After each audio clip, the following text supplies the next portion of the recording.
So we'll read Madhurya Kādambinī. So last week we started looking into the second chapter, Dvitiyamrita Vrishtihi. Initially we saw that bhakti is a creeper, and that when that creeper grows, it produces two leaves. One is Kleshagni and the other one Shubhata. And also within the leaf itself, you have softer part called Raga Bhakti and the harder part called Vaidhi Bhakti. And also looked at what are all the different types of sufferings that Klesha, the Bhakti destroys in the beginning stage only. And we also looked at the different auspicious qualities that Bhakti produces in the devotee. And after that, we looked at what is Śraddhā. Śraddhā means having faith in the scriptures. And just by performing bhakti itself, everything will be achieved. If one has that faith, that is Śraddhā. And then we went into the second stage. Śraddhā is the first stage of bhakti, and then the second stage is bhajana kriya, where two types of bhajan or devotional activity performed by the devotee. One is anishtita. Anishtita means unsteady bhakti. And then another is nishtita, which means steady bhakti. So we started looking into what is unsteady bhakti. So unsteady bhakti is characterized by Vishwanath Chakravarti Thakur having different characteristics. Utsahamai, 1. Ghanatarala 2, Vyuda Vikalpa 3, Vishaya Sangara 4, Niyamakshama 5, Tarangarangini 6. So it has these 6 qualities. We saw what is Utsahamai. Utsahamai means in the beginning, when the devotee starts practicing bhakti, he becomes very enthusiastic. And then he thinks that I know everything in bhakti. I have become a devotee. I should be respected by everyone. He thinks like that. So that is the over enthusiasm. And Ganatarala.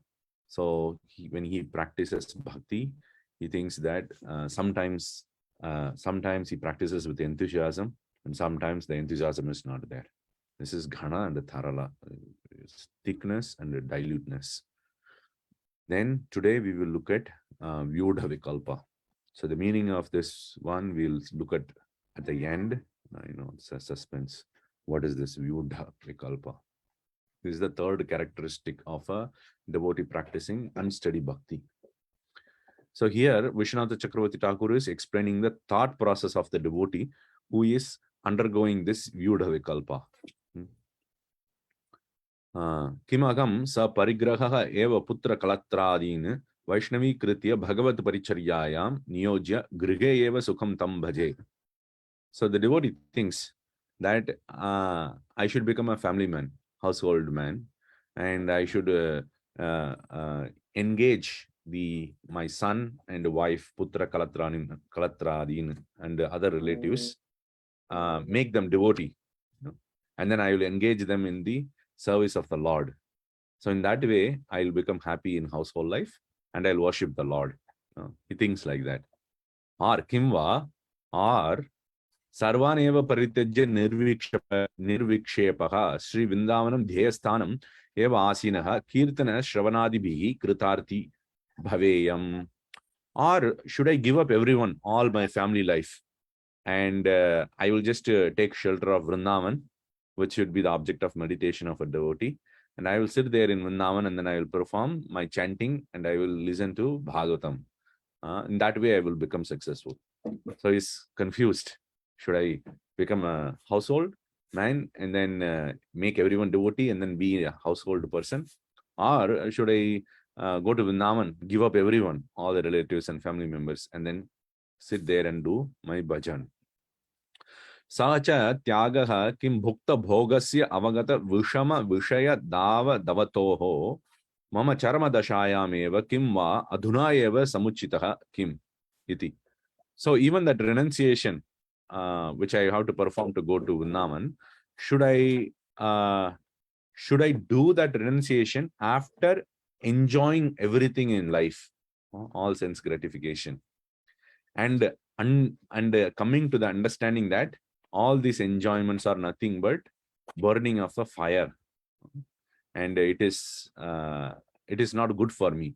Once I come to that understanding, then in that mama charamadashayam, in my old age, I will give up everything. Not right now. Right now I will go and enjoy, nicely. Or kimva adhuna eva samuchitaha, or should I give up everything right now? He's thinking. Kimcha. So then he looks at this verse of Bhagavatam 3:31-40. He has to take support from scripture also, right? So ya upayati shanaihi maya. This verse is being spoken by Kapila to his mother Devahuti. Ya upayati shanaihi maya. See, the maya approaches a person very slowly. Shanaihi. Yoshid, in the form of a woman. Deva Vinirmata. It's the form of a woman is created by the Lord himself, in the sense that, it's so beautiful and attractive. Tam iksheta atmanah mrityum. One should see that form as a death for oneself. Trinaihi kupamiva avrutam. There's an example is given. A well covered with grass. So to capture an elephant in the forest, they dig a big hole, and then they put a grass on top of that. And the elephant, when it comes, it just falls down into the pit, and then that way they catch the elephant. So similarly, Maya has created the form of a woman, and then to capture the man into that. And similarly, in opposite gender also you can apply. For a woman, the man is also that way. So he sees this verse.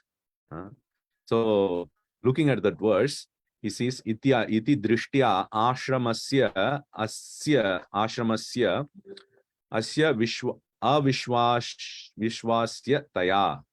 So then, by looking at this verse, he gives up all the faith he has in household life. He thinks that household life is not trustable because it is a form of Maya. Then he looks at another verse, Bhagavatam 5:14-43.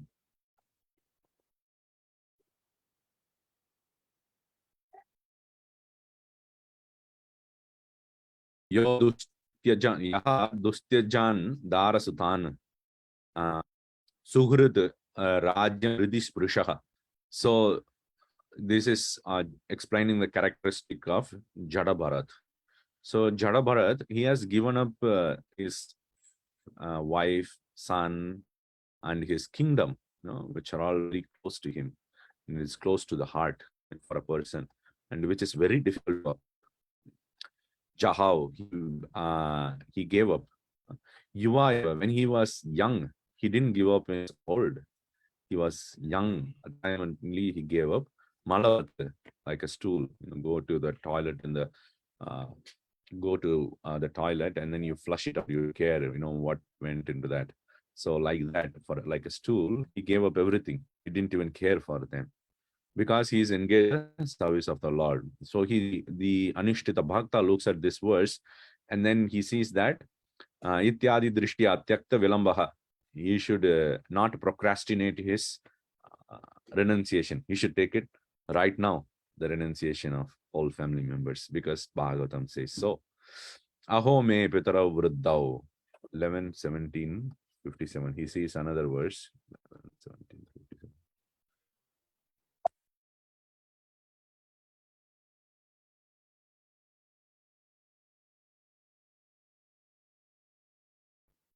Aho me pitara vruddhau bharya balatmaja atmajaha natha mamrte dinaha katam jivanti dukkithaha. So how these my elder members, my family members, pitara, my father and mother, who are very old, my wife, who is and she also has a child, without me, how are they going to live? It's going to be very difficult for them. So he looks at this verse also, Ityatra, and then he looks at the next verse. Evam griha ashaya akshipta hridayaha moodhadihi ayam atruptaha tan anudhyayan mritaha andham vishate tamaha. So thinking in that way, that how can I give up my family members? They are all dependent on me. I cannot give them up. So in this way, a person who is attached to a griha, the household life, his heart is very much attached to that family life. That person is called Mudadhi. He is a foolish person. I am Atruptaha. He is never satisfied. Tan Anudhyayan. So he continuously thinks about that family, household life. And then he enters into death. So he dies. In that way, he enters Andham Tamaha. He enters into the darkness of ignorance. So looking at this verse, then he thinks, okay, I should just give up everything. There's no confusion about it. Iti Bhagavad Vakyena, that verse we saw, it was spoken by Lord himself to Uddhava in the Uddhava Gita. Bhagavad Vakyena Tyage Alabdha Balaha. So in the old age, I will not have enough strength to renounce all my family members. He thinks like that. So, cha sampratiyeva. Right now, I should renounce everyone. Old age, it would be very difficult. Prana dharana matra vrittihi vanam tadayeva pravishya. So giving up all my family members, I will enter into the forest and I will perform only activity which will maintain my life. I won't perform anything else. Ashto eva cha yaman abhyartya abhyartyan iti. So in the eightfold day, that is 24 hours, I will simply engage in the service of the Lord in the forest. I will just do some little activity that to maintain my life. I won't do anything else. So he thinks like that. Then he looks at another verse of Bhagavatam, 11, 20, 31.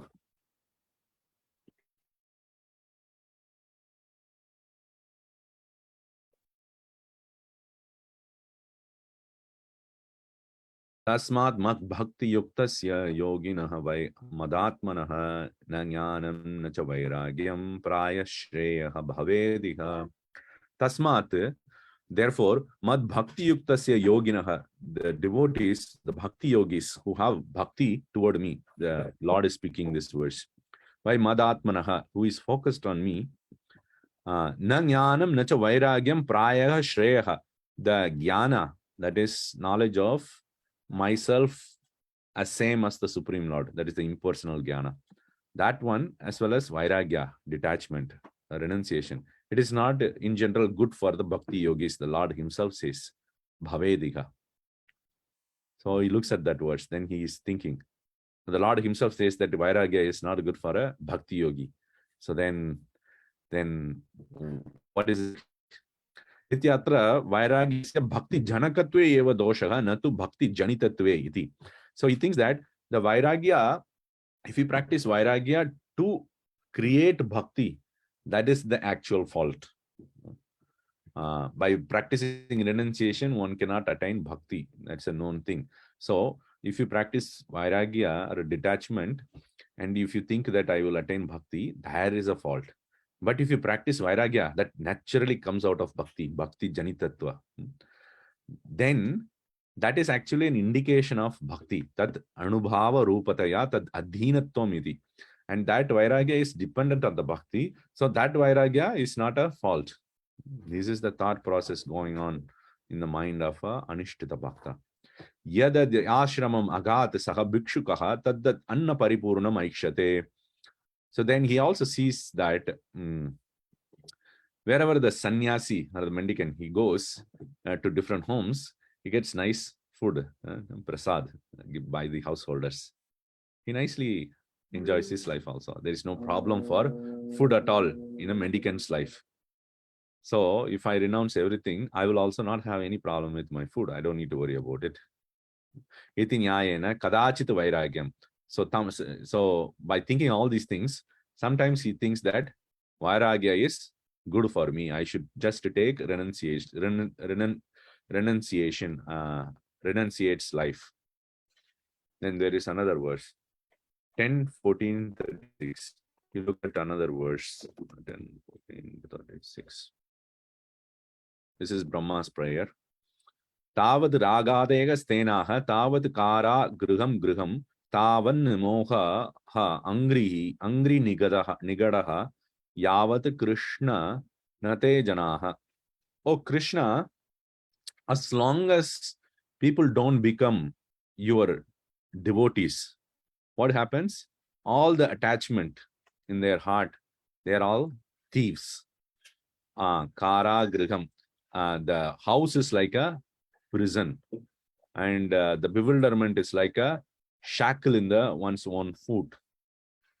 So as long as they don't become a devotee, if you become a devotee, then house is actually not a prison anymore. So he looks at this verse. That means if I am a devotee, and so therefore household life is good for me, I don't need to worry about it. Looking at this verse, iti katachit ghargastyam. So in this way, he thinks that household life is good for me. Cha nischinvana. So sometimes he thinks renunciate's life is good for me. Sometimes he thinks that household life is good for me. And then next confusion comes in the mind. Kim aham kirtanameva. Should I just perform whole time chanting of the holy names all the time? I'll just do that. Or kimva katha shravanam apyutta. Or should I just perform hearing of Srimad Bhagavatam 24/7, just like Parikshit Maharaj? Sevam eva utaho. Or should I just perform deity worship continuously? Tavad ambarisha adivat anekangam eva. Or should I just perform all the angas of bhakti, just like Ambarisha Maharaj has performed? So Ambarisha Maharaj, he used his legs to walk to the temple, and he used his nose to smell the tulasi leaves offered to the Lord, and he used his head to bow to the Lord. He used his hands to serve the Lord. And this way I will do like Ambarish Maharaj. I will just perform all the angas of bhakti. So in the modern days, you can say, should I just do book distribution all the time? Or should I preach also? Because that Mahaprabhu said I should preach also. Or should I just sit and study the Shastras nicely? I'll just understand what is the Shastras saying. Or I will just hear the senior devotees. Whatever they say, I will just perform. This way, the confusions are there. So many. Iti adi vividaha eva praptaha vikalpaha yatra bhavanti iti vyudha vikalpa.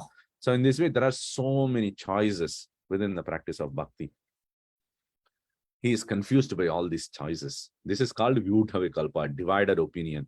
So should I choose this? Should I choose that? Should I become a renunciant? Should I become a grihastha? Should I perform this anga of bhakti, or should I perform another anga of bhakti?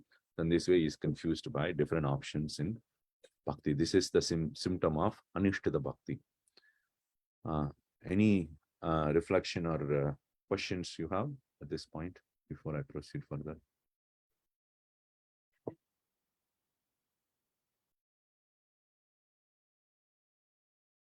Okay. The next one is, so what are the solutions for these confusions? All these confusions.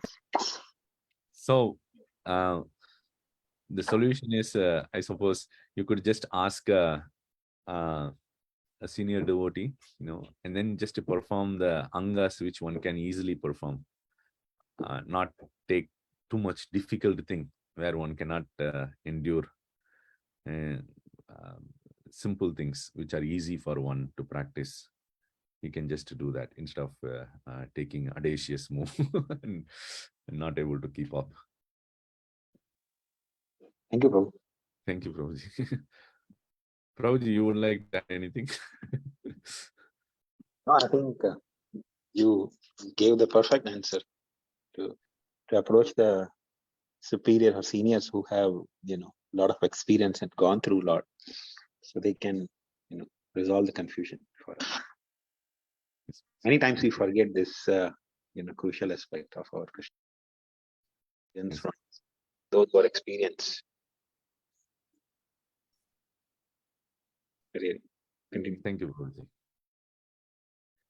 Atha Vishaya Sangara. Next is Vishaya Sangara. We'll see the meaning of the thing at the end. Vishaya Avishta Chittanam Vishnu Avesha Sudhurata Varuni Diggatamastu Vrajannai Kim Apnuyat. Vishaya Avishta Chittanam. The heart is polluted by the enjoyment of sense objects. So for that, to become Vishnu Avishta, that become full of Krishna consciousness, right? Or Vishnu consciousness. To become that, it's actually quite difficult. Sudurataha, very difficult. If you are attached to sense enjoyment, becoming Krishna consciousness is very difficult. Varuni Diggatam Vastu. Varuni Dig means the direction of Varuna, which is west. So an object placed in the western direction cannot be acquired by going in the eastern direction. Aindri means Indra. The direction of Indra is east. So by going in the east direction, you cannot catch an object that is placed on the western direction. So similarly, so in opposite directions. So sense enjoyment, bhakti are very opposite directions. So you go sense enjoyment, you cannot practice bhakti. You practice bhakti, you cannot do sense enjoyment. It's like that. Iti bhogaga eva balat swasmin abhiniveshya mam bhajane shitilayanti iti. So in this, taking this verse, these objects of enjoyment, because of its very strong nature, it is clinging on the person, and then it is disturbing my bhajana, the person who is going through the anishtata stage. Tad tyaktva namagraham kanshana tyaktataha api bhunjanasya. So because these objects of sense enjoyment are clinging onto my heart, I will just give up all these things. He thinks, at least in namesake. Sometimes he gives that up. And then sometimes he enjoys that very thing which he has given up. Then he looks at the words of Bhagavatam 11, 20, 28.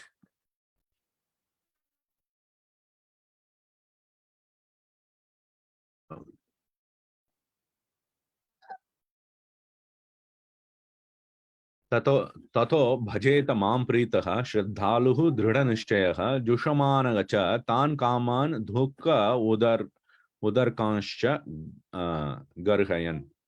So Krishna is speaking this verse that one who is worshipping me, my devotee, Shraddhalu, he is having Shraddha unto me, dridhanishchayaha. He is very firmly having the Shraddha in the Supreme Lord. Jushamanaha. So he is engaging in the sense gratification, kaman. Even though engages in the sense gratification, even though he understands that the sense gratification is leading to misery only, still Krishna says, that is my devotee. He should be considered as my devotee. So he looks at this verse and then he feels satisfied. Okay, Bhagavan himself has said that, the person who is enjoying the sense gratification is still my devotee. Bhagavad Bhakyasya udharanahatvam praptavataha tasya purva abhyasyataihi vishayaihi taihi sangraha yuddham kadachit yuddham. So in this way, because of the previous practice, previous bad habits, because of the previous bad habits, is not able to give up so many bad habits in the path of bhakti. Starting from 4 regulative principles and going beyond of giving up pride and looking for glorification from others. All these things are bad habits because of previously so much engaged in that. He's not able to give up. So in that way, he's doing sangraha. Sangaraha means yuddham, he says. It's a war. And he's performing a war, the devotee in Anishtita Bhajana, with the sense objects.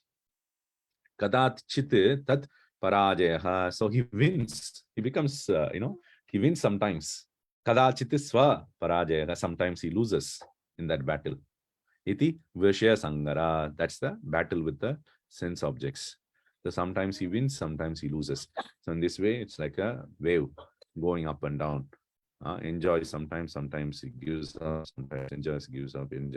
So this continues in the stage of Anishtita bhakti. Atha niyama akshama. So the next one is niyama akshama. Adya arabhya imani namani grihitavyani. So from today onwards, I will just perform this much chanting, 20 rounds of chanting, or in the beginning stage, I'll take a vow that I'll do 16 rounds of chanting. Etavatyaha cha pranatayaha karyaha. This much obeisances I will do. Ittameva tad bhaktaha api sevaniyaha. I will perform this much service to the devotees. Bhagavat asambandha vachaha api na ucharaniyaha. I will not speak anything that is not related to the Supreme Lord. Gramya varta vatam sannidhi taktavatyaha. I will give up the association of those who speak Gramya Katha. That is material statements or material things. Those who talk about material things like cinema or news, politics, all these things. I will just give up their association. Ityadi pratidinam api pratijanatah. So every day he makes a vow like this. Api samaya tatata na kshamatvam. But he is not able to follow that vow. Every day he makes a vow that this much chanting I will do, this much obeisances I will do, and this much devotee seva I will do, and this much I will not associate with the non-devotees and so on. But still he is not able to endure that. Kshamatva. Vishaya sangarayam vishaya tyaga akshamatvam.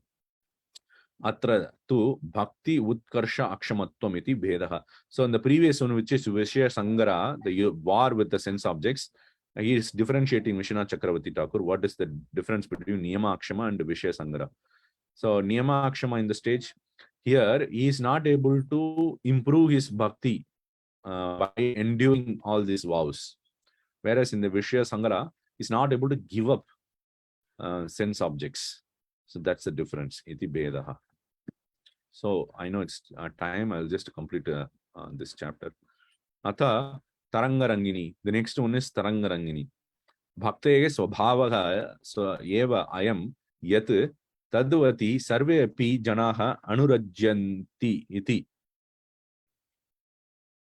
So the nature of bhakti is that it will make a person, many people attract to oneself. So if I perform bhakti, naturally the bhakti swabhava itself will attract different people toward me.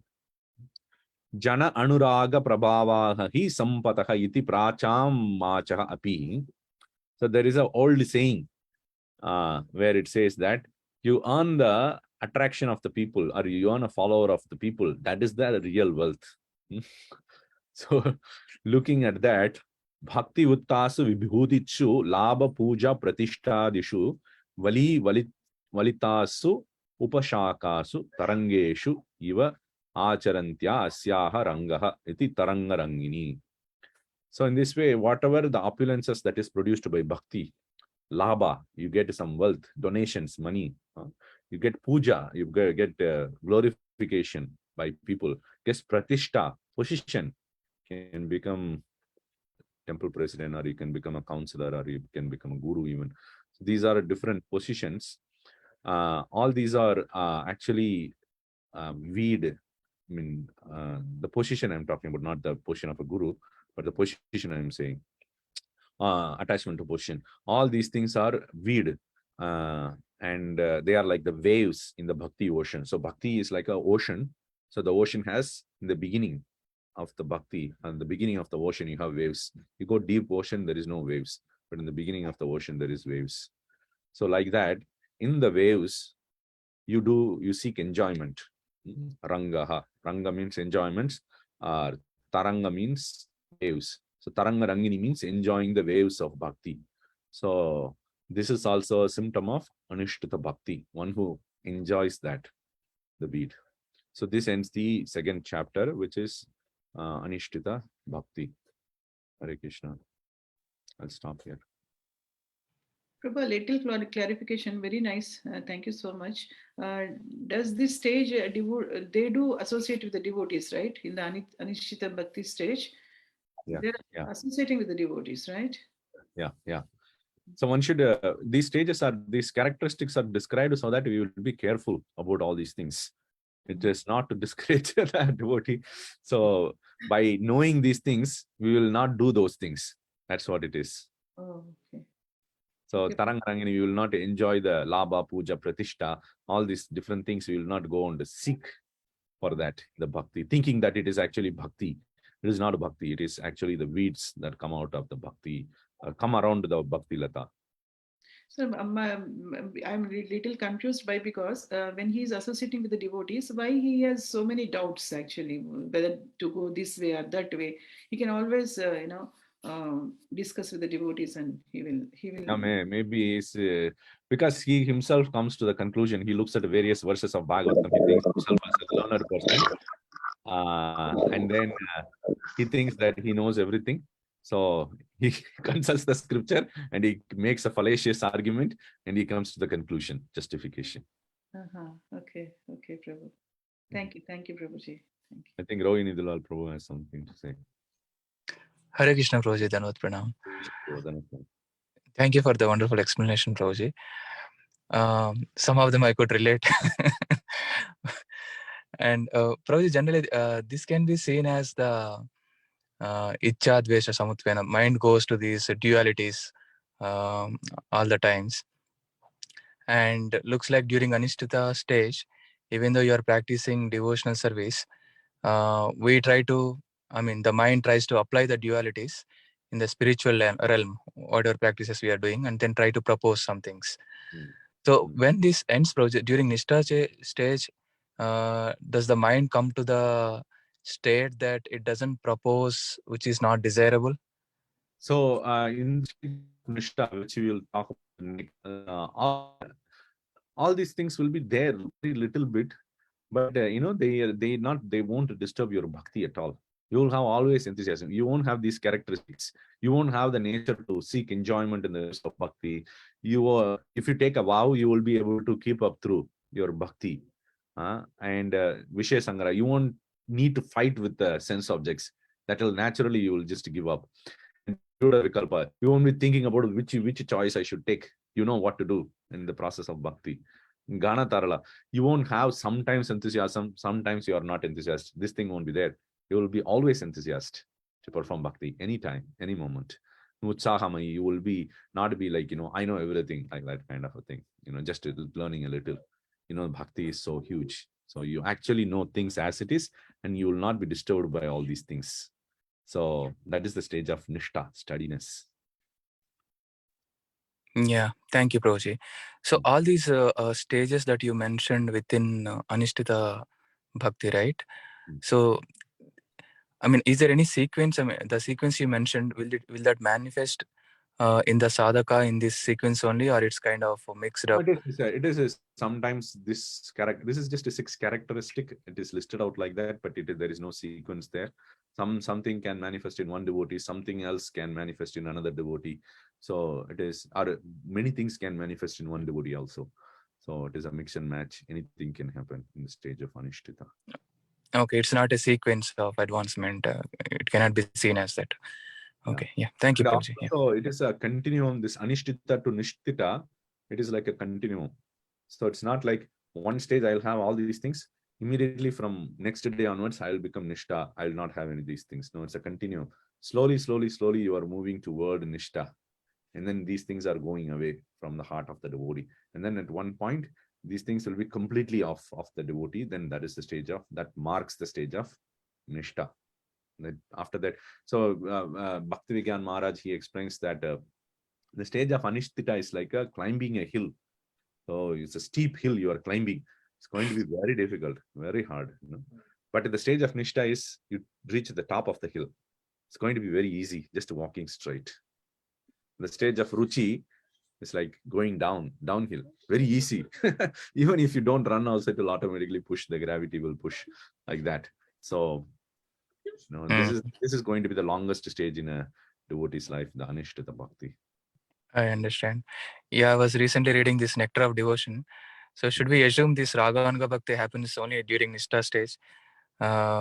Because during Anishtha stage, there are a lot of other mental concoctions happening, right?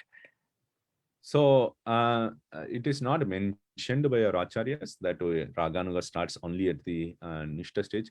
Even in the Nectar of Instruction, in the first purport or second purport, he gives the different stages of Raganuga Bhakti. If you look at it, maybe in the second purport, I guess. Varana Dasha. Not this one, maybe third. Fourth.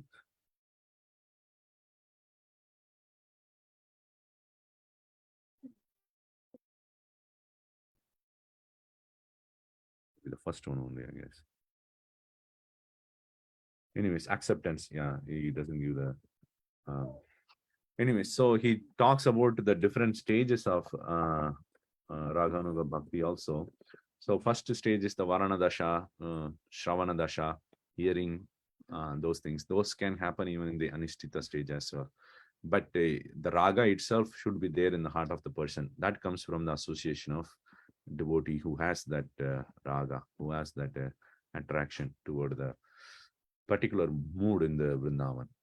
So it can be in Anisthita stage as well. Okay, Prabhuji. Thank you. Thank you. Hare Krishna. So we'll stop here. Thank you everyone for joining today. Hare Krishna. Thank you very much. Thank you, Prabhuji. Shankara Prabhu.